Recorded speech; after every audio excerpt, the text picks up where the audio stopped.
শুভ দুপুর প্রিয় শিক্ষার্থীরা, আশা করি তোমরা সবাই ভালো আছো।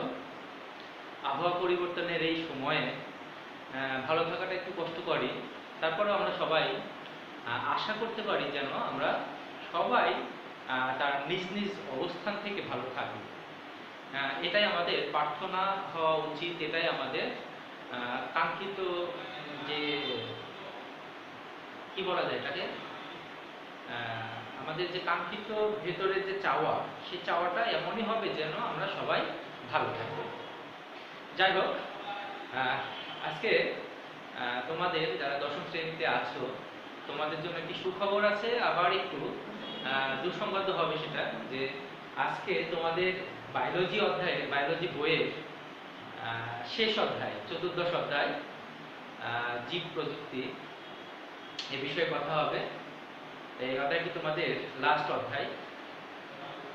এই অধ্যায়ে আমরা যা কিছু শুনবো, যা কিছু জানবো, সেটা আসলে এটার ব্যবহার অনেক আগে থেকে হয়ে আসছে, আমরা জানি এটা ওই, কিন্তু কিভাবে আসলো তার ইতিহাসটা আমরা সাধারণত জানি না, বা জানতে চাওয়ার যে আগ্রহ, জানার যে কৌতূহল, এই বিষয়গুলো আমাদের ভেতরে একটু সুপ্ত অবস্থায় থাকে, আমরা এদিকে মাথা একটু কমই ঘামাই।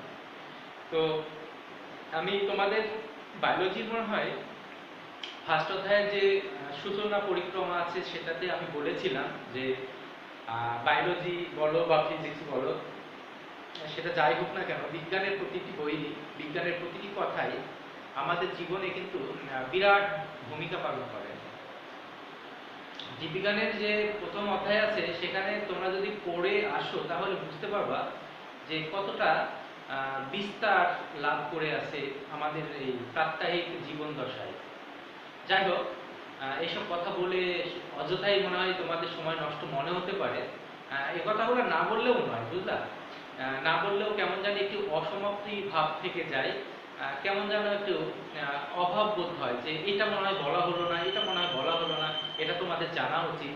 এ কারণে না প্রাসঙ্গিক অনেক বিষয় কথা চলে আসে এই পড়ানোর বিষয়ের ভেতরেই, তার সঙ্গে সম্পৃক্ত আদার্স কোনো বিষয়টা চলে আসে।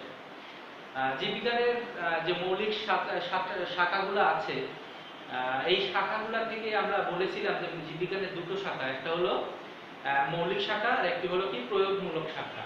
তো মৌলিক শাখার যে রুলস গুলো আছে সেগুলা বাস্তবে প্রয়োগ ঘটানোর হয় কি জন্য, আমাদের মানব কল্যাণের জন্য এগুলা প্রয়োগ করা হয়। সেই প্রয়োগমূলক শাখারই একটি হলো এই জীব প্রযুক্তি। এটাকে বলা হচ্ছে কি বায়োটেকনোলজি। তাহলে কি এই জীব প্রযুক্তি বা বায়োটেকনোলজি? আমরা পড়ছি জীববিজ্ঞান, তাহলে বায়োলজি বই, বায়োলজি একটি শব্দ, বায়োলজি একটি শব্দে, এবং টেকনোলজি। তাহলে বায়োলজি এবং টেকনোলজি এই দুটো শব্দ যদি আমরা এক জায়গায় করি, কি বললাম, বায়োলজি প্লাস টেকনোলজি,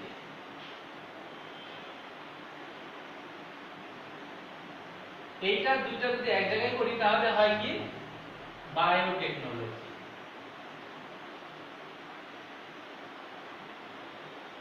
অর্থাৎ জীব প্রযুক্তি। তোমরা জানো, আমি এর আগেও বলেছি যে এই বায়োলজি শব্দটা আসছে কোথা থেকে? বায়োস শব্দ থেকে। এই বায়োস শব্দ থেকে আসলো বায়োলজি, বায়োস শব্দের অর্থ হলো জীবন। তাহলে এইটা বায়োলজি থেকে বায়োস, বায়োস থেকে টেকনোলজি, তাহলে জীবন, টেকনোলজি মানে প্রযুক্তি, জীবন প্রযুক্তি, জীবন প্রযুক্তি আরেকটু শর্ট রূপ হলো কি জীব প্রযুক্তি, যাকে আমরা কিনা বায়োটেকনোলজি বলে আখ্যায়িত করছি। তো আমরা মোটামুটি ভাবে এটা গেস করতে পারলাম যে বায়োটেকনোলজি এই ওয়ার্ডটা কোথা থেকে আসলো। কিছু কিছু তোমার সায়েন্সের কিছু কিছু ইংরেজি শব্দ আছে যেটা ডিকশনারি বহির্ভূত, এগুলা মাথায় আনা যাবে না, কিন্তু মাথায় রাখতে হবে। এটা নিয়ে মাথা ঘামানো যাবে না যে কোথা থেকে কিভাবে কি হলো, এটা তো ডিকশনারিতে নেই, হ্যান ত্যান অনেক কথা, এগুলা নিয়ে করা যাবে না, বাট এটা আবার রাখতেও হবে, এটা জানতেও হবে। যেমন আমাদের এই সায়েন্টিফিক নামগুলা, যে বৈজ্ঞানিক নামগুলা, এগুলা ডিকশনারি বইয়ের মতো শব্দ। এটা আমাদের প্রত্যেক জীবনে তেমন কোনো কাজে লাগে না, বাট এটা জানা জরুরি। যদি পড়াশোনার লাইনে থাকি, যদি সায়েন্সের লাইনে থাকি, যদি আমি এই কেবলমাত্র বিজ্ঞান, জীববিজ্ঞানের উপর থাকি, তাহলে এগুলো জানতেই হবে, কোনো উপায় নেই। যাই হোক, আমরা জানলাম বায়োটেকনোলজি শব্দটা কি। এই শব্দটা আবিষ্কার করে কার্ল অ্যারেলি। কার্ল অ্যারেলি এটা 1919 সালে এই শব্দটির আবর্তন করেন ওই বিজ্ঞানী। তাহলে জীব প্রযুক্তি কি? সরাসরি আমরা বলতে পারি জীবনের সঙ্গে টেকনোলজি যুক্ত, সেটাই হলো জীব প্রযুক্তি। জীবনের সাথে টেকনোলজি, টেকনোলজি মানে প্রযুক্তি। এখন বিজ্ঞানের যে টেকনিকগুলো আছে, যে তত্ত্বগুলো আছে, সেটা জীবনের ওপর প্রয়োগ করাটাই হলো বায়োটেকনোলজি। মোট কথা, বৈজ্ঞানিক যে প্রয়োগ আমাদের প্রাত্যহিক জীবনে আমাদের কল্যাণের জন্য, আমাদের তো অনেক চাহিদা থাকে, সেই চাহিদাগুলো ফুলফিল করার জন্য বৈজ্ঞানিক যে তত্ত্ব আছে, সেই তত্ত্বগুলোর বাস্তবিক প্রয়োগটাই হলো বায়োটেকনোলজি বা জীব প্রযুক্তি। টিস্যু কালচার তার ভিতরে একটি। আন্তরিকভাবে দুঃখিত, তোমাদের শারীরিক যে বললাম না, আবহাওয়া পরিবর্তন, শারীরিকভাবে আমি একটু অসুস্থ, এর জন্য কাশি আসলো, এবং আমি আন্তরিকভাবে দুঃখিত। তো টিস্যু কালচার, টিস্যু কালচার কি? টিস্যু কালচার হলো, দেখো আমাদের এই পৃথিবীতে, সমগ্র পৃথিবীতে জনগণ, জনবল সব বৃদ্ধি পাচ্ছে, বাট আমাদের যে টোটাল অ্যাসেট, আমাদের যে মানে ভূমি সম্পদ, ল্যান্ড অ্যাসেট যেটাকে বলি, এই ভূমি সম্পদ কিন্তু বাড়ে না, এটা বৃদ্ধি হয় নাই। তো ভূমি সম্পদ যদি না বাড়ে বা অপরপক্ষে জনবল বেড়ে যায়, তাহলে আমাদের যে অতিরিক্ত চাহিদা, আমাদের খাদ্য চাহিদা বলো, বসবাসের জায়গা বলো, কিংবা বেঁচে থাকার জন্য যা কিছু প্রয়োজনীয় উপাদান, এগুলা কোথা থেকে আসবে, কিভাবে আসবে? মনে করো একটি ধান খেতে আমার 1 বিঘা জমিতে ধান আছে, আমার সদস্য প্রথমে ছিল 3 জন, পরবর্তী সালে সময়ের পরিবর্তনে আমাদের বংশধররা, নতুন বংশধররা আসছে, সদস্য বেড়ে গেছে। সদস্য বেড়েছে মানে খাবার চাহিদাটা বৃদ্ধি হলো। এই খাবার চাহিদা যখন বৃদ্ধি হলো, আমার জমির পরিমাণ কিন্তু 1 বিঘায় আছে, এবং ধানের ফসলের যে ফলন, সেই ফলনটাও বৃদ্ধি হয় না। কারণ কি? আমরা ওই আগেকার প্রাচীন পদ্ধতির যে ধানের জাতগুলো আছে, সেই জাতগুলো আমরা ব্যবহার করছি।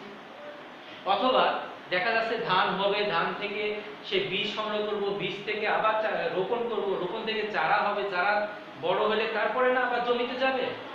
এই যে লং টার্ম প্রসেস, এইটাকে অ্যাভয়েড করে কিভাবে স্বল্প সময়ে অধিক পরিমাণে আমরা এই ফসল উৎপাদন করতে পারি, অধিক পরিমাণে প্রোডাকশন দিয়ে আমরা আমাদের চাহিদা ফুলফিল করতে পারি, এই যে প্রযুক্তিটা ব্যবহার করা হচ্ছে, সেটাই হলো মূলত টিস্যু কালচার। টিস্যু কালচার একটা জীব থেকে, তার শরীরের যে কোনো একটি অংশ থেকে কাঙ্ক্ষিত যে টিস্যুটি আছে, সেই টিস্যুটিকে নিয়ে স্বল্প সময়ের ভেতরে অনেকগুলো চারা উৎপাদন করা, মানে একই রকম বৈশিষ্ট্যে, একই বৈশিষ্ট্য সম্পন্ন, একই জাতের অনেকগুলো চারা উৎপাদন করার প্রক্রিয়াটাই হলো মূলত টিস্যু কালচার। তোমরা এখানে দেখতে পাচ্ছ, আমি একটু লিখে রেখেছি প্রথম ধাপটা টিস্যু কালচারের। হ্যাঁ, আমি একটু বলি, তাহলে তোমরা ইজিলি এটা ক্যাপচার করতে পারবে। খুব জটিল বিষয় না, মজার বিষয়, তোমরা যদি এটা আগ্রহ করে দেখতে পারো, তবে তোমাদের দেখা উচিত। এটা আমাদের বেশ গুরুত্ব বহন করে আমাদের প্রাত্যহিক জীবনের জন্য। মনে করো এটা কি একটি উদ্ভিদ। এই উদ্ভিদ থেকে আমরা 5টি, ধরে নাও এটা একটা আপেল ফল, আপেল ফলের গাছ। এই আপেল ফল আমাকে বছরে 15টি আপেল ফল দিচ্ছে, তাহলে পুরো বছরে তার ফল দেওয়ার ক্ষমতা 15টি। আবার এইখান থেকে আমি চারা উৎপাদন করতে পারবো কতটুকু? আমরা যদি কলমের মাধ্যমে যাই, তাহলে এর শাখা প্রশাখা খুব বেশি নাই যে কলম নিব। এর বীজ থেকে যে চারা করবো, সেজন্য আমাকে 1 বছর অপেক্ষা করতে হবে কেবলমাত্র বীজের জন্য। সেই বীজটা পরিপুষ্ট হবে, আবহাওয়া সময় মতন আসবে, উপযুক্ত আবহাওয়া পেলে সেই বীজ রোপণ করব, রোপণ থেকে চারা আসবে, চারা থেকে চারা বড় হবে, তারপরে আবার ফল।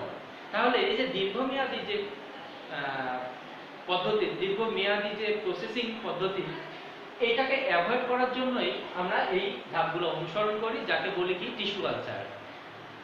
আসা যাক আলোচনায়। তাহলে এইখান থেকে আমি মনে করি যে খুব স্বল্প সময়ে অনেকগুলো চারা উৎপাদন করব, অনেকগুলো চারা রোপণ করব, যেন আমি ওই বছরে 15টির কাছে 50টি আপেল ফল পেতে পারি।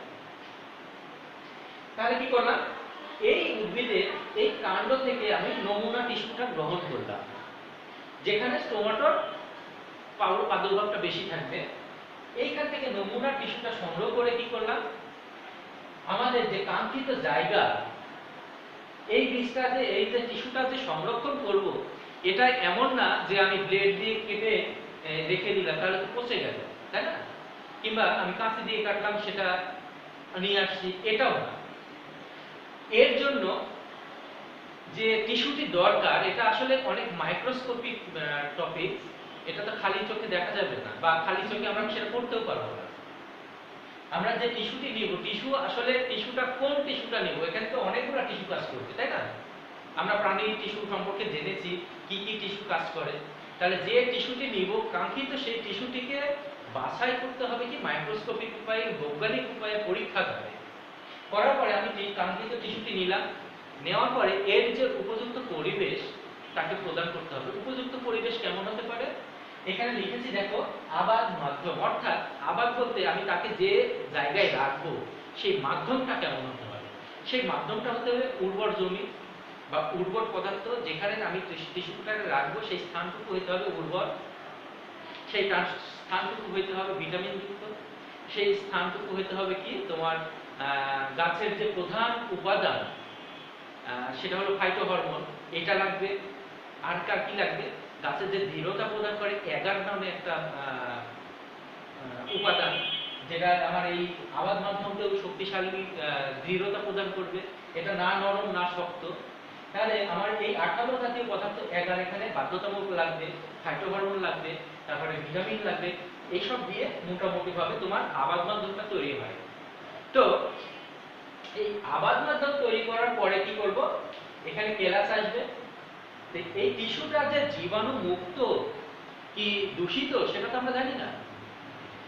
এই টিস্যুটাকে জীবাণু মুক্ত করার জন্য আবার কি করতে হবে,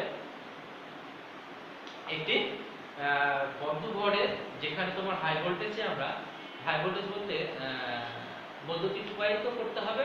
এটা প্রায় 120 থেকে 25 ডিগ্রি সেলসিয়াস তাপমাত্রা এবং উচ্চ চাপে 20 থেকে 25 মিনিট রাখতে হবে। এই টিস্যুটিকে কি বললাম, 120 থেকে 25 ডিগ্রি টেম্পারেচারে উচ্চ চাপে এই টিস্যুটাকে কি করবে, বিশুদ্ধকরণ করা হবে। অর্থাৎ ওর ভেতরে যদি কোনো জাতীয় কোনো প্রকার অপদ্রব্যের উপস্থিতি পাওয়া যায়, ব্যাকটেরিয়া হতে পারে, ভাইরাস হতে পারে, যাই বলো না কিনা, সেই অপদ্রব্যগুলো কি হবে, ভ্যানিশ হবে। এই কারণে আমরা এই পরিবেশে যে 100 হাই টেম্পারেচার এবং হাই প্রেসার এর ভিতরে রেখে কি করলাম, তাকে আবাদ মাধ্যমে স্থানান্তর করলাম।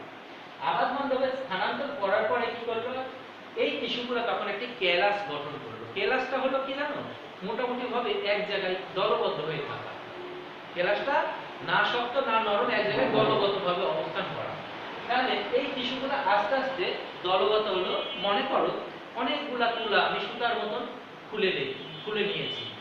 এই তুলাগুলোকে যদি এবার আলতো চাপে এভাবে করা যায়, তাহলে যে প্রকৃতিটা আসবে সেটাই হলো কেলাস।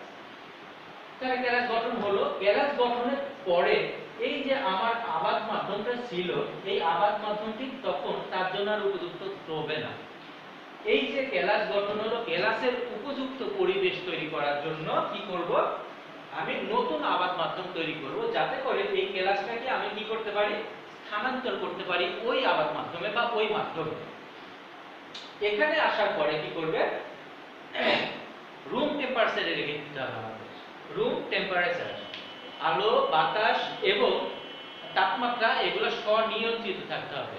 স্বনিয়ন্ত্রিত থাকলে দেখা যাবে এইখান থেকে, এই টিস্যু থেকে, এই যে কেলাস গঠন হলো, কেলাস গঠনের এই টিস্যু থেকে আমরা একটি করে যে তন্তুময় যদি ইয়ে করি, এই যে তুলাটা আমি বললাম, তুলাটাকে যদি আলতো ওইভাবে নেড়ে দাও তাহলে গুটি হবে। আবার ওইখান থেকে যদি তুমি মনে করো যে আমি ফরসেপস দিয়ে একটি তুলার সুতো টেনে বের করে নিব, বাকিটা ওখানে থাকবে। যে সুতোর মতন অংশটি নিলাম ওইটা মনে করো এই ক্লাসের বা ওই টিস্যুর একটি ক্ষুদ্র অংশ, যেখান থেকে আমরা কি পারছি, যেখান থেকে আমরা নতুন জীবন দান করতে পারবো। ঠিক এরকম দেখো ক্লাস থেকে কি করলাম, আমি 4টা ভাগে ভাগ করলাম এদেরকে। এরকম অসংখ্য ভাগে বিভক্ত করা যাবে। তার 4টা ভাগে বিভক্ত করার পরে উপযুক্ত পরিবেশে নির্দিষ্ট সময় পরে এখানে কি হবে, অণুচারা গঠন হবে। অণুচারা অর্থাৎ ওই যে বললাম একটুখানি টিস্যু, তন্তুময় একটু টিস্যু নিয়ে স্থানান্তর করে দিলাম। তারপরে এই যে অণুচারা গঠন হলো, অণুচারা গঠনের এই অবস্থায় কিন্তু এদের কোনো মূল নেই। খুব আশ্চর্য বা মজার বিষয়, এদের কোনো মূল নেই। এখন মূল তৈরি করার জন্য দেখো আবার আরেকটি জায়গায় রাখা হলো মূল উৎপাদন সেন্টার বা মূল উৎপাদন মাধ্যম। এই মূল উৎপাদন মাধ্যমে যখন সে মূল উৎপাদিত হয়ে গেল, তারপরে আমরা এটাকে কি করলাম, প্রাকৃতিক পরিবেশে হস্তান্তর করলাম। এটা আমাদের যে সৃষ্টিকর্তা প্রদত্ত আমাদের মাটি ভূমি যে আছে, এই ভূমিতে স্থানান্তর রোপণের জন্য উপযুক্ত মনে করলাম এবং প্রকৃতি থেকে হস্তান্তর করে দিলাম। তো এই প্রসেসিং হইতে যে সময়টা লাগে, এই সময়ের ভিতরে একটি গাছ থেকে কতগুলা চারা সম্ভব না। যেমন একটি ফুল গাছ থেকে ধরে নাও বছরে 40,000 এই চারা উৎপাদন করা সম্ভব। বাস্তবে প্রাকৃতিক উপায়ে কিন্তু 40,000 চারা উৎপাদন করা সম্ভব না, এটা আসলে অসম্ভব। এখানে তোমাদের একটা জিনিস মাথায় রাখতে হবে, এই যে আমরা কেলাস গঠন করলাম, আবাদ মাধ্যমে টিস্যু স্থানান্তর করলাম, অণুচারা হলো, অণুচারা যে মূল উৎপাদন হলো, এই প্রক্রিয়া পর্যন্ত আমাদের প্রত্যেকটি ধাপে এই যে তোমার এটাকে কি বলে কনিক্যাল ফ্লাক্স, কনিক্যাল ফ্লাক্সের মুখ কিন্তু বন্ধ থাকবে। সেটা পট হোক কিংবা তুলা জাতীয় পদার্থ দিয়ে হোক, এগুলো বন্ধ থাকবে, মানে আবদ্ধ করে থাকবে। এটার একটা মানে সহজ এক্সাম্পল আছে। মনে করো আমরা আমাদের পৃথিবীতে তো অনেকেই আসছে, নবজাতক যারা আসছে, আমরা ন্যাচারালি জানি কি একটি নতুন বাচ্চা জন্মগ্রহণ করতে হলে মায়ের পেটে আমরা থাকি কি 9 মাস থেকে 10 মাস সময়, এইখানে আমরা বড় হই। তাহলে ওই ঘরটা, মায়ের পেট যে ঘরটাতে থাকি আমরা, কিন্তু সেখানে অতি উর্বর জায়গাতে থাকি এবং আবদ্ধ ঘরে থাকি, তাই থাকি না? তো কোনো কারণবশত যদি মানে অপরিপুষ্ট বা অপরিপক্ক বয়সে যদি কেউ পৃথিবীতে চলে আসে, কোনো কারণবশত আসতেই পারে, হয় না? ইম্যাচিউর বেবি বাচ্চ হচ্ছে না, অনেক হচ্ছে, 7 মাসে বা 7 মাসের আশপাশ দিয়ে কোনো বাচ্চা চলে আসলো, তাকে কিন্তু ওই মায়ের কোলে রাখলে সে আসলে স্বাস্থ্যকর বা জীবিত থাকবে এরকম আশা করা যায় না। এ কারণে দেখবা ওদেরকে বিশেষ টেক কেয়ারে রাখা হয়, যাকে বলা হয় জিএমইউ নাকি এমইউসি, অর্থাৎ এটা হলো মাদারেটিক কেয়ার ইউনিট, মাদারেটিক কেয়ার ইউনিট। যেমন এই যে আইসিইউ আছে না, ইন্টেনসিভ কেয়ার ইউনিট, ঠিক এরকম ওটা হলো এমইউসি। তো ওখানে শিশুর পরিচর্যা করা হয়। বিশেষ পরিচর্যার মাধ্যমে যখন ডক্টররা মনে করেন যে ইনাকে, এই বাচ্চাটাকে এখন তার বাবা মার কাছে দেওয়া যায়, তখনই দেন। ঠিক সেম এই প্রক্রিয়াটা ওই একই রকম।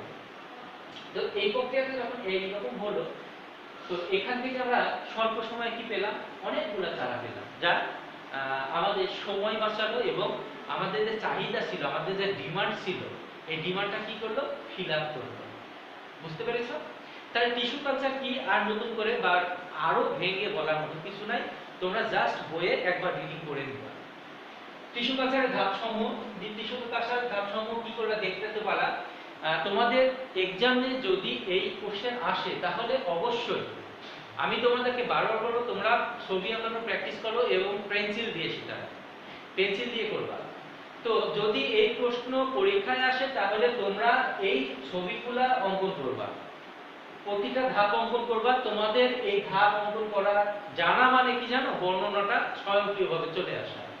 এখানে যে কোনো মানুষ বুঝতে পারবে, একবার যদি পড়ে নেয় আর ছবিটা যদি মাথায় থাকে, তাহলে যে কোনো মানুষ বলে দিতে পারবে এখান থেকে আমি এই চারাগুলা কিভাবে পেতে পারি। বর্ণনামূলক এটা মুখস্থ করা লাগবে না, যদি তোমার এই ছবিটা মাথায় থাকে।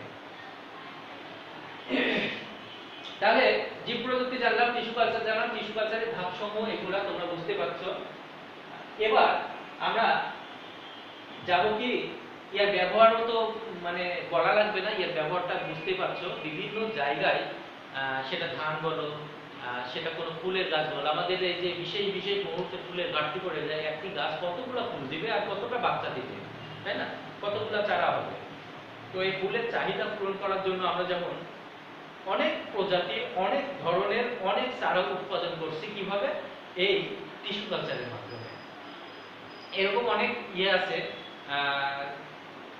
আমাদের যেমন আখ গবেষণা কেন্দ্র আছে, যেখানে আখের প্রোডাকশন বৃদ্ধি করা হচ্ছে, নতুন নতুন চারা কিভাবে তাৎক্ষণিকভাবে সাপ্লাই করা যায়।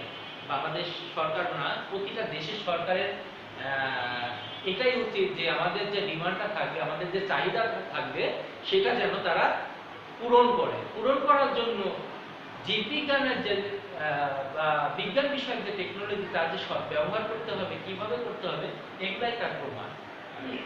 যাই হোক, ইয়ার ব্যবহার তোমরা পড়ে নিবা, একেবারে খুব সহজ ব্যবহার, তো আশা করি বুঝতে পারছো। আমিও বলে দিলাম এর ভিতরে কিছু ব্যবহার। এবার আসবো কি জিই, এটাকে আমরা বলবো কি জেনেটিক ইঞ্জিনিয়ারিং। জেনেটিক ইঞ্জিনিয়ারিং, তাহলে জিন প্রকৌশলীরা কি করে, একটি জিনের সঙ্গে আরেকটি জিনের কম্বিনেশন ঘটায়। এই কম্বিনেশন ঘটানোর ফলে কি হয়, নতুন একটি প্রোডাক্ট আসে, নতুন বৈশিষ্ট্য সম্পূর্ণ আরেকটি জাতের উদ্ভব হয়। যে প্রযুক্তির কারণে একটি জিনের সঙ্গে আরেকটি জিনে, সেটা উদ্ভিদ হোক, প্রাণী হোক, কিংবা প্রাণী হোক, কিংবা উদ্ভিদ প্রাণী হোক, যেটাই হোক না কেন, একটির সঙ্গে আরেকটি যে কম্বিনেশন করা হয়, এবং ফলশ্রুতিতে আমরা যখন কাঙ্ক্ষিত জিনটি পেয়ে থাকি, সেটা আলাদা বৈশিষ্ট্যপূর্ণ হয়ে থাকে। যে প্রযুক্তিতে বা যে পদ্ধতিতে এই কাজটি ঘটানো হয়, সেটাই হলো মোটামুটিভাবে সেটাই হলো তোমাদের জিন প্রযুক্তি বা জেনেটিক ইঞ্জিনিয়ারিং।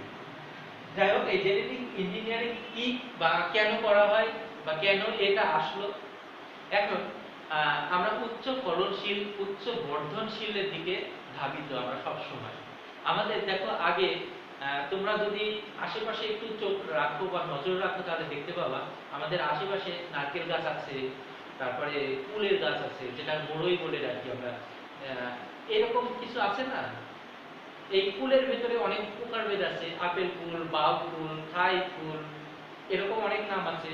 আবার নারকেলে দেখো, নারকেল গাছের ভেতরে দেশি নারকেল গাছে কয়টি নারকেল হচ্ছে, আর শঙ্কর হাইব্রিড জাতীয় এই গাছে কতগুলো নারকেল হচ্ছে, এবং কি বয়সে হচ্ছে। দেশি নারকেল গাছে 10-15 বছর পরে নারকেল ধরতে শুরু করে, আর হাইব্রিড যেটা বলা হয় সেটা হলো কি, মাটিতে থাকা অবস্থায় 1 ফুট লম্বা হয় না, অনেকগুলো নারকেল ধরছে বা ডাব হচ্ছে। এই যে অধিক ফলনশীল, অধিক বর্ধনশীল নতুন প্রজাতির উদ্ভব, এই নতুন প্রজাতির উদ্ভবটা মূলত এই জেনেটিক ইঞ্জিনিয়ারিং শাখার কাজ। আমরা এখানে আজকে যা কিছু আলোচনা করছি, এগুলো সবই তোমার প্রয়োগ বিজ্ঞান, প্রয়োগ শাখা, জীববিজ্ঞানের প্রয়োগ শাখা এগুলা। আরো আছে এরকম এক্সাম্পল, আমাদের দেশি গাভী থেকে যদি আমরা প্রতিদিন 1.5 থেকে 3 লিটার দুধ পেয়ে থাকি, 1.5 থেকে 3 লিটার, সেখানে হাইব্রিড গাভীগুলা দিচ্ছে কত, 15 থেকে 25 লিটার দুধ। কিভাবে সম্ভব? তাই এটাই সম্ভব এই কারণে যে কাঙ্ক্ষিত জিনের সঙ্গে আরেকটি জিনের মডিফাই করা বা মডিফিকেশন করা। তো মডিফাই করা মানে কি, বিবর্ধন, বিবর্ধন মানে বড়। এরকম থিঙ্কিং নিয়ে তোমরা যদি একটু পড়ো, তাহলে এগুলা খুব মজার এবং মনে রাখার মতনই টপিক। এগুলা আলাদা এক্সট্রা সময় দিয়ে মাথা ঘামিয়ে এটা বুঝতে হবে না, খুব সহজ একটি বিষয়। তোমরা দেখো, আমি বলছি জেনেটিক ইঞ্জিনিয়ারিং গেল, এখন জিএমও। জিএমওটা কি? এটাই হলো সেই প্রযুক্তিটা, এটার মিনিংটা বলি, জেনেটিক্যালি মডিফাইড অর্গানিজম। অর্গানিজম মানে কি জানো, মডিফাইড মানে কি জানো, জেনেটিক্যালি মানে কি জানো, সেটা হচ্ছে মানে 3টা শব্দের অর্থই তোমরা জানো। তাহলে জিএমওটা কি? Genetically modified organism.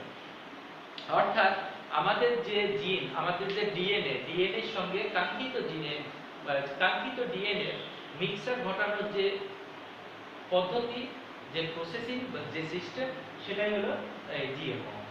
আসুন একটু দেখে নিই। ধরে নাও একটি উদ্ভিদের সঙ্গে একটি প্রাণীর জিনের ক্রস ঘটানো হবে, অথবা একটি প্রাণীর সঙ্গে একটি প্রাণীর ক্রস ঘটানো হবে। সেক্ষেত্রে আমাদের প্রথমেই লাগবে ইকোলাই ব্যাকটেরিয়া। এই ব্যাকটেরিয়া এখন যদি বলো যে স্যার আমাদের প্রাণী জগতে কি জন্য আমাদের এই ইকোলাই ব্যাকটেরিয়া লাগবে, তোমরা জেনে অবাক হবা যে ইকোলাই ব্যাকটেরিয়া আমাদের অন্ত্রে বসবাসকারী একটি জীব। এটা আমাদের প্রাণীদের তন্ত্রে বসবাসকারী একটি জীব। তাহলে এই যে প্রাণীর সঙ্গে উদ্ভিদের বা আমার প্রাণী থেকে প্রাণীতে যখনই আমরা একটু কি করবো, এটাকে রিকম্বিনেশন, মানে সমন্বয় এক কথা, পুনঃসমন্বয় আর এক কথা। আমরা আমাদের যে তন্ত্রগুলো আছে এটা সমন্বিত তন্ত্র, সবাই কিন্তু কাজ করে এবং সমন্বয় সাধনের মাধ্যমে। তো নতুন করে আরেকটা জিনিস যখন আমি আমার শরীরে প্রবেশ করাবো, তাহলে আমাকে আবার পুনরায় সমন্বয় করতে হবে। এই পুনরায় সমন্বয়ে ইংরেজি ভার্সনটা হলো রিকম্বিনেশন। যাই হোক, এই ইকোলাই ব্যাকটেরিয়া আমাদের লাগবে এবং কাঙ্ক্ষিত যে জিন সেটিও লাগবে। দেখো, ইকোলাই ব্যাকটেরিয়ার অভ্যন্তরের যে স্ট্রাকচার, তার ভিতরে একটি সার্কেল দেখতে পাচ্ছ, ফাঁকা ঘর, এটাই হলো তাদের কোষ। এটাকে বলবো আমরা কি, প্লাজমিড। এটাকে বলবো কি, প্লাজমিড। মূলত কাজ হবে এই প্লাজমিড থেকে, এটাই তাদের ডিএনএ। তো এইটা থেকে যখন আমরা করব, এটা আমরা বাইরে যখন নিয়ে আসলাম বিশেষ একটি উপায়ে, এই ইকোলাই ব্যাকটেরিয়ার ভেতর থেকে যখন প্লাজমিডটাকে বাইরে নিয়ে আসলাম, বাইরে নিয়ে আসলে আমরা তাদেরকে এই রকম একটা গঠন দেখতে পাবো, তাই তো? এই গঠনটা যখন দেখতে পাবো, আর সঙ্গে থাকবে আমাদের কি, কাঙ্ক্ষিত জিন, যে জিনটা আমরা ইনক্লুড করতে চাই, সেই কাঙ্ক্ষিত জিনটি মনে করে এরকম। এখন একে এবং একে এক জায়গায় করার জন্য তোমরা অবশ্যই লক্ষ্য করতে পারছো, আমি এখানে একটু খাঁজ কাটা রেখেছি। এই দুইটা লক্ষ্য করলে দেখতে পাবো খাঁজ কাটা আছে। এই খাঁজ কাটার জন্য মানে কেমন করে বলি, মনে করো এইটা, এই যে এখানে খাঁজ কাটা, এখন এখানে যদি এরকম প্রশস্ত আরেকটি কিছু জোড়া দিতে চাই, তাহলে কি করতে হবে? তাহলে আমার দেখো এইভাবে দিতে হবে। অর্থাৎ আমার এই উপরের অংশ বড় থাকবে, নিচেরটা খাটো থাকবে, এইখানকার উপরের অংশ খাটো, নিচেরটা বড়। অর্থাৎ এখন যদি আমরা এইভাবে অ্যাডজাস্ট করি তাহলে মিলে গেল, তাই মিলল না? দেখছো? কিন্তু যদি দুটোই ইকুয়াল হয় তাহলে মিলল না। ঠিক এইভাবে এখানে আমাদের এই প্লাজমিডটাকে, ইকোলাই ব্যাকটেরিয়া এই প্লাজমিডটাকে কেটে নিতে হবে এবং কাঙ্ক্ষিত জিনটাকেও একই উপায়ে কাটতে হবে, যাতে করে এখানে সঠিক ভাবে সংস্থাপন করা যায়। যে আর তোমরা এখন যদি ভাবো যে স্যার এটা কি ছুরি দিয়ে কাটবো নাকি এটা অন্য কিছু দিয়ে কাটবো, দেখো ইকোলাই ব্যাকটেরিয়া বাস করে কোথায়? আমাদের অন্ত্রে। এই অন্ত্রের ভিতর বসবাসকারী একটি ক্ষুদ্র অণুজীব, যাকে কিনা মাইক্রোস্কোপ ছাড়া দেখা সম্ভব না, তাকে আমরা কিভাবে ছুরি দিয়ে কাটবো? যাকে আমরা মাইক্রোস্কোপ ছাড়া দেখতেই পারি, তার ভেতর থেকে আবার প্লাজমিডটাকে বাইরে নিয়ে আসলাম। তাহলে এটা তোমাদের মাথায় রাখতে হবে, এটা সত্যি সত্যি অনেক কষ্টের ব্যাপার এবং অনেক সাবধানতার ব্যাপার, অনেক এক্সপেরিয়েন্স পার্সনের যে অভিজ্ঞতার হার, সেই ছোঁয়া লাগবে, তাই না? এর ভিতরে যদি একটু 19-20 হয়, তাহলে কিন্তু আমার এই প্লাজমিডটা বাঁচবে না, এই প্লাজমিডে আমরা এটা স্থাপন করতে পারবো না। তো এখানে সম্পূর্ণ নিয়ন্ত্রিত উপায়ে এবং ধৈর্যের সঙ্গে কাজ করতে হবে, দক্ষতার সাথে কাজ করতে হবে। তো যেটা দিয়ে আমরা এটা কাটবো, এটা হলো একটি এনজাইম। তোমরা জানো আমাদের মানব শরীরে অনেক ধরনের এনজাইম আছে, জীবের ভেতরে উদ্ভিদ যারা আছে তাদের ভেতরে এনজাইম আছে, বিভিন্ন প্রকার এনজাইম আছে। ঠিক সেরকম একটি এনজাইম দিয়ে এটাকে কাটবো। যে এনজাইম দিয়ে এই অংশটাকে আমি কাটছি, সেই এনজাইমের নাম হলো রেস্ট্রিকশন এনজাইম। এই এনজাইম দিয়ে যখন কাটলাম, কাটার পরবর্তীতে কি করলাম, এই দুটাকে আমি ছেদ করব। এই যখন ছেদ করব, এখানে তোমরা দেখতে পাচ্ছ এই রকম একটা ডাইস তৈরি হলো। অর্থাৎ এই খাঁজের সঙ্গে এই খাঁজ, এই খাঁজের সঙ্গে এই খাঁজ মিলে যখন আমাদেরকে আমাদের চেক করা হবে, তখন একটি কি হবে, মডিফাইড হবে। এই কারণে এটাকে বলা হয় কি, জেনেটিক্যালি মডিফাইড অর্গানিজম। তাহলে এইটা ছিল একরকম, এটা যে প্রকৃতির ছিল সেখান থেকে একটু আলাদা প্রকৃতির হতে যাচ্ছে। এই কারণে আমরা বলছি কি মডিফিকেশনের পদ্ধতিতে আছি আমরা। তো এই খণ্ডটাকে, এই কাঙ্ক্ষিত জিনটাকে আমরা যে উপায়ে বা যে যার দ্বারা লাগাবো সেটা হলো আরেকটি এনজিন, আরেকটি এনজাইম। এক ধরনের এনজাইম দিয়ে এটাকে কেটে নিলাম, আরেক ধরনের এনজাইম দিয়ে এটাকে লাগাইলাম। এই এনজাইমটার নাম হলো ডিএনএ থেকে প্রাপ্ত, এটা হলো লাইগেজ বলতে পারো অথবা লিগেজও বলতে পারো, যে এনজাইমটা দিয়ে আমরা এটাকে সংযোজন করব। তাহলে মানে বিষয়টা এমন, আমরা ব্লেড দিয়ে এটা কাটলাম, তাহলে কাটতে লাগলো এক ধরনের উপাদান, এখন এটাকে জোড়া দিব, তাহলে কি লাগবে, সেটা আরেক ধরনের সুই সুতা লাগবে। তাহলে দুই কোয়ালিটি। তাহলে যে এনজাইম দিয়ে কাটবো ওই এনজাইম দিয়ে লাগানো যাবে। যাই হোক লাগালাম, লাগানোর পরে দেখো আমাদের এই কাঙ্ক্ষিত যে জিনটি ছিল, কাঙ্ক্ষিত জিনটি কিন্তু এখানে লেগে গেল। এখন এটা কি হলো, এই আসল প্লাজমিড থেকে আলাদা হলো না, সে একটি আলাদা বৈশিষ্ট্যপূর্ণ জিন বহন করতে শুরু করলো না। আলাদা বৈশিষ্ট্যপূর্ণ জিন বহন করা যখন শুরু করলো, তাহলে রিপ্রোডাকশনের মাধ্যমে যখন এর বিভাজন হবে, তখন প্রত্যেকটা ছেলে প্রত্যেকটা ভাগে পার্টে পার্টে আমাদের এই অংশ যাচ্ছে না, যাবে। তাহলে আমরা যখন এই কাঙ্ক্ষিত ফলাফলটা পেয়ে গেলাম, আবার সেই বিশেষ উপায়ে কি করলাম, ওই ইকোলাই ব্যাকটেরিয়ার অভ্যন্তরে সেটা প্রবেশ করিয়ে দিলাম। এখন ইকোলাই ব্যাকটেরিয়া যেহেতু পরজীবী, তারা অন্যের দেহ ছাড়া বসবাস করতে পারে না, এবং তারা তো সবসময় তাদের বংশবৃদ্ধি করতেই থাকবে, তাই থাকবে না? এই বংশবৃদ্ধি যখন করতে থাকবে, এটা তো তার স্বয়ংক্রিয় একটা ধাপ, এটা তার স্বয়ংক্রিয় ধাপ। এখন তার ভিতরে আমি কি দিলাম এটা পরের কথা। মনে করো যে আমরা গম বীজ থেকে আটা বা ময়দা পেয়ে থাকি। এখন ওর ভিতরে যে হলারটা আছে, যে হলারের ভিতর দিয়ে আমরা ময়দা বের করব, হলারের ভিতর গম বীজ দিয়ে দিলাম। এখন হলারের কাজ কি, এভাবে ঘুরে ঘুরে ঘুরে তাকে পিষে ময়দা করে দেওয়া, তাই তো? এখন গমের ভিতরে আমি হাইব্রিড গম দিব, নাকি গমের ভিতরে মাটি দিব, নাকি ইটের খোয়া দিব, এটা কিন্তু ওই হলারের বিষয় না। হলারের বিষয় কি, তার কাছে খালি ঘূর্ণন করে গুঁড়ো করে দেওয়া, পিষে দেওয়া।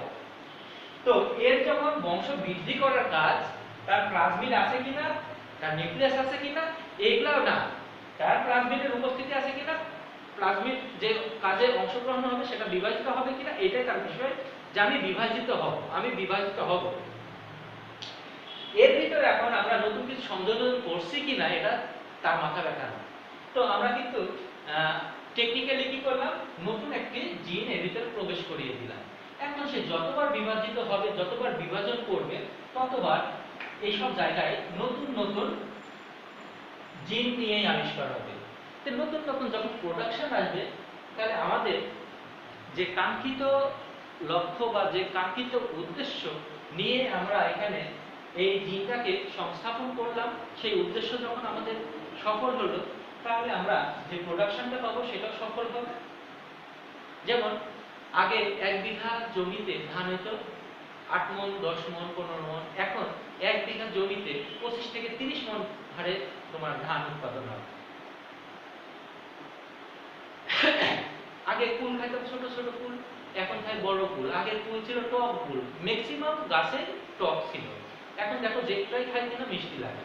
তাহলে এই যে পরিবর্তন কিসের মাধ্যমে হচ্ছে, ঠিক এই জেনেটিক ইঞ্জিনিয়ারিং এর পরিবর্তনের মাধ্যমে হচ্ছে।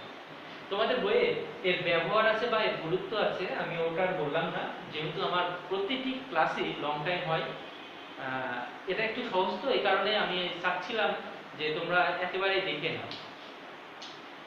এইখান থেকে তোমরা অবশ্যই ধারণা করতে পেরেছো এটার ব্যবহার কেমন, কোথায় কোথায় আমাদের ব্যবহার হয়।